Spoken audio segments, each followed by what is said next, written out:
हाय बच्चों, myself Bhimen Upadhyay. Welcome in my channel that is Gems classes. जैसे कि आप लोग जानते ही हैं, ठीक है ना। तो बहुत दिनों बाद हम लोग आज मिल रहे हैं। कुछ इश्यू थे जिससे ऑनलाइन क्लासेज नहीं हो पा रही थी आप लोगों की। तो आज हम लोग पढ़ते हैं चैप्टर नंबर 3, जिसका नाम है classification of elements and periodicity in properties. तो आज हम लोग एलिमेंट के बारे में पढ़ेंगे। एलिमेंट के बारे में हम लोग पढ़ते ही हैं केमिस्ट्री में कि एलिमेंट क्या होता है, ठीक है। तो जितने भी एलिमेंट हैं उन एलिमेंट के बारे में हम लोग आज बात करेंगे, ठीक है। तो आज हम लोग चलते हैं, पढ़ते हैं।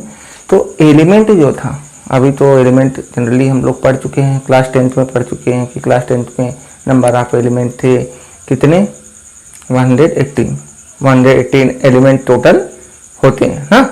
तो 118 एलिमेंट्स में कुछ तो नेचुरली अकरिंग होते हैं, नेचर में पाए जाते हैं, और कुछ होते हैं जो कि आर्टिफिशियल तरीके से बनाए जाते हैं, ठीक है। तो टोटल मिला के एलिमेंट, नंबर ऑफ एलिमेंट कितने हो गए, 118 एलिमेंट हो गए। तो उन्हीं 118 एलिमेंट के बारे में हम इस चैप्टर में पढ़ने वाले हैं। तो इसमें टॉपिक हमने लिखा है और टॉपिक के बारे में बात करेंगे, और फिर उसके बाद 1 by 1 इसके बारे में हम लोग हर टॉपिक को लेकर के बात करेंगे। तो टॉपिक में हमारा फर्स्ट जो टॉपिक है वो इंट्रोडक्शन का है। हमको इंट्रोडक्शन पढ़ना है कि इंट्रोडक्शन में क्या क्या पढ़ेंगे हम लोग, कि नंबर ऑफ एलिमेंट कितने होते हैं, उनमें नेचर में कितने एलिमेंट पाए जाते हैं, आर्टिफिशियल तरीके से कितने एलिमेंट बनाए जाते हैं, और जैसे जैसे नंबर ऑफ एलिमेंट पहले तो बहुत कम रहे होंगे, फिर धीरे धीरे नंबर ऑफ एलिमेंट इंक्रीज हुए होंगे, ठीक है। जब नंबर ऑफ एलिमेंट कम थे तब उस समय क्या प्रोसेस चल रहा था, और जब नंबर ऑफ एलिमेंट लगातार इंक्रीज होते गए, तो जैसे जैसे नंबर ऑफ एलिमेंट इंक्रीज होते जाते हैं, कोई भी चीज़ बड़ा होता जाएगा तो डिफ़िकल्टीज आती रहेंगी। तो उन डिफ़िकल्टीज को हटाने के लिए बहुत सारे साइंटिस्ट ने अपना अपना प्रयास किया। तो उसमें से कुछ साइंटिस्ट हैं, यहाँ पे लिखा है सेकंड नंबर है historical development of the periodic development. कहने का मतलब किस तरह से नंबर ऑफ एलिमेंट को या एलिमेंट की स्टडी हम और इजियर तरीके से, जैसे जैसे नंबर ऑफ एलिमेंट बढ़ते जाएंगे डिफिकल्टी आती जाएगी, जाहिर सी बात है। उस डिफिकल्टी को रिमूव करने के और इजिली उसको पढ़ने के लिए कुछ साइंटिस्ट ने अपनी अपनी थ्योरी दी, और उसी थ्योरी को हमको पढ़ने है। जैसे फर्स्ट है डोबेराइनर ट्रायड्स, सेकंड है न्यूलैंड्स लॉ ऑफ ऑक्टेव्स, और थर्ड है मेंडलीज पीरियोडिक लॉ। थोड़ा सा इनके बारे में बता दूं कि जो डोबेराइनर ट्रायड्स हैं, डोबेराइनर नेम है, एक साइंटिस्ट का नेम है। इन्होंने क्या किया, एलिमेंट को उनके एटॉमिक मास के इंक्रीजिंग ऑर्डर में अरेंज किया। 3 एलिमेंट को लिया उन्होंने, 3 एलिमेंट को उनके एटॉमिक मास के अकॉर्डिंग अरेंज कर दिया।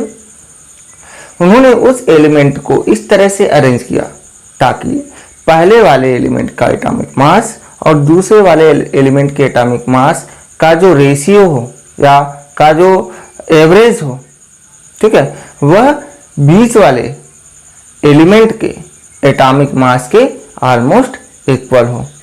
जब उन्होंने ऐसा किया तो पाया कि वो एलिमेंट, तीनों एलिमेंट की प्रॉपर्टीज एक दूसरे के ऑलमोस्ट सेम थी, ठीक है। लेकिन यह रूल कुछ ही समय तक चल पाया, उसके बारे में बात करूंगा। न्यूलैंड्स लॉ ऑफ ऑक्टेव में क्या था, न्यूलैंड एक साइंटिस्ट थे, उन्होंने 8 एलिमेंट को अरेंज किया और कहा कि फर्स्ट वाले एलिमेंट की जो प्रॉपर्टीज होती है हर 8वें वाले एलिमेंट की प्रॉपर्टी से सेम होती है, ऐसा उन्होंने कहा। लेकिन इनका भी जो रूल था वो कुछ ही एलिमेंट तक चला, उसके बाद फ्लॉप हो गया भाई। फिर है आपका Mendeleev's periodic law. Mendeleev's periodic law बहुत ही इंपॉर्टेंट लॉ है, और यहीं से आपका ए लेसन स्टार्ट होता है, ठीक है। मेंडलीज पीरियोडिक लॉ को ही हमको पढ़ना है, तो उनके लॉ क्या क्या है, ठीक है। मॉडर्न पीरियोडिक लॉ में क्या था, मॉडर्न पीरियोडिक लॉ में उन्होंने वही जो पहले मेंडलीफ ने बनाया था अपना एलिमेंट का टेबल जो बनाया था पीरियाडिक टेबल, उसी को थोड़ा सा इम्प्रूव करके, डेवलपमेंट करके, इम्प्रूव करके अलग से पीरियाडिक टेबल बनाया गया। और उस पीरियाडिक टेबल वो इस तरह से है कि टोटल नंबर ऑफ पीरियड और टोटल नंबर ऑफ ग्रुप और पीरियड में एलिमेंट को बांट दिया गया था। ग्रुप कितने बने थे? टोटल नंबर ऑफ ग्रुप थे 3 और पीरियड कितने थे? टोटल नंबर ऑफ पीरियड थे 7। उन्होंने कहा था हर ग्रुप में जितने भी एलिमेंट को अरेंज किया जाएगा वह उन एलिमेंट की जो प्रॉपर्टीज होगी वो एक दूसरे से सेम होगी। तो इस तरह से हम एक, मान लीजिए 6 या 7 या 8 एलिमेंट है, 7 एलिमेंट है, तो एक एलिमेंट की स्टडी हम कर लें तो बाकी सबकी स्टडी थोड़ा इजीली हम कर सकते हैं, ठीक है ना। इसी के बारे में हमको पढ़ना है। फिर आ गया nomenclature of element. Nomenclature of element हम जानते हैं, क्लास 10th में पढ़े हैं कि नंबर ऑफ एलिमेंट कितने होते हैं? टोटल नंबर ऑफ एलिमेंट 118 होते हैं। तो 118 एलिमेंट में कुछ ऐसे एलिमेंट होते हैं जिन एलिमेंट का नेम बहुत ही हार्ड होता है, इसलिए हम लोग उनका नेम जानने के लिए नॉमेनक्लेचर का हेल्प लेते हैं। उन्हीं के बारे में हमको पढ़ने हैं। फिर उसके बाद आता है prediction of block period and group. Prediction of block period and group, कैसे हम किसी भी एलिमेंट को कैसे जानेंगे कि यह इस ग्रुप में है, इस पीरियड में है और इसका ब्लॉक ए है। जो मॉडर्न पीरियोडिक टेबल है उसको 4 ब्लॉक में बांटा गया है। एक तो एस ब्लॉक है, एक पी ब्लॉक है, एक डी ब्लॉक है और एक एफ ब्लॉक है। तो हम लोग इसको प्रेडिक्ट करेंगे कि किस तरह से एलिमेंट को हम बता सकें कि एक ग्रुप में है, पीरियड में है, कौन से ग्रुप में है, कौन से पीरियड में और कौन से ब्लॉक में है। आगे है properties of an element. Element की प्रॉपर्टीज क्या होती है, उन प्रॉपर्टीज के बारे में हम लोग पढ़ेंगे, जिसमें से atomic radius, covalent radius, metallic radius first में आता है। रेडियस जानते हो आप लोग, पूरा जो आपका सर्कल होता है, सर्कल का पूरा जो पार्ट होता है डायमीटर, और उसका हाफ ले लोगे तो रेडियस हो जाता है। उनके बारे में हम लोग पढ़ेंगे। आयनाइजेशन एनर्जी के बारे में पढ़ेंगे। एटम और आयन आप लोग जानते हो। एटम जो होता है न्यूट्रल होता है, आयन जो होता है चार्जेबल होता है, plus ion, minus ion, cation, anion, ठीक है। तो किसी भी एटम को आयन में कन्वर्ट होने के लिए कुछ एनर्जी की रिक्वायरमेंट होती है। सिर्फ कैट आयन की बात करें तो, ठीक है, कैट आयन जब एटम कैट आयन में कन्वर्ट होता है तो उसके लिए कुछ एनर्जी दी जाती है एटम को। वही एनर्जी क्या कहलाती है? आयनाइजेशन एनर्जी कहलाती है। नेक्स्ट है electron gain enthalpy. Electron gain enthalpy में कोई भी इलेक्ट्रॉन, किसी भी एटम के सेल में से इलेक्ट्रॉन निकालने के लिए एनर्जी की रिक्वायरमेंट होती है एटम को, ठीक है। उसी तरह से किसी भी एटम में जब इलेक्ट्रॉन इंटर करता है, आता है, ठीक है, तो वह अपने उस सेल में से एनर्जी एटम निकालता है, ठीक है, उस सेल में से एनर्जी एटम निकालता है। इसके बारे में बात करूं तो जैसे सोडियम है, सोडियम का एटॉमिक नंबर होता है 11, ठीक है। इसका इलेक्ट्रॉनिक कॉन्फ़िगरेशन होता है 1s2, 2s2, 2p6 और 3s1, ठीक है। अब 3s1 जो होता है इसके आउटर मोस्ट सेल है, ये आउटर मोस्ट सेल है, ये पेनल्टीमेट सेल है और ये क्या है आपका इनर मोस्ट सेल है। तो इसके आउटर मोस्ट सेल में नंबर ऑफ इलेक्ट्रॉन कितने हैं? 1।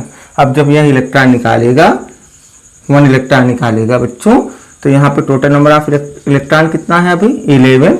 नंबर ऑफ प्रोटॉन कितना है? 11। अब जब यह 1 इलेक्ट्रॉन निकाल देगा तो total number of electron, 1 electron निकल जाएगा, तो कितना इलेक्ट्रॉन बच जाएगा? 10 इलेक्ट्रॉन। अभी नंबर ऑफ प्रोटॉन कितने हैं?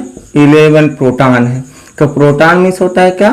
प्रोटॉन तो प्लस चार्ज होता है, इलेक्ट्रॉन तो माइनस चार्ज होता है। तो 10 माइनस 10 प्लस से न्यूट्रल हो गया, कट गया, और बचा कितना? 1 प्लस चार्ज। समझ में आ रहा है? देखो 11 टाइम हम प्लस लिखते हैं 10 टाइम हम माइनस लिख दें और उसको कट कर दें तो बचेगा एक ही प्लस चार्ज ना, वही प्लस चार्ज हम क्या करते हैं यहाँ पे लगा देते हैं, वही प्लस चार्ज हम यहाँ पे लगा देते हैं। तो ये क्या बन गया आपका कैटायन बन गया।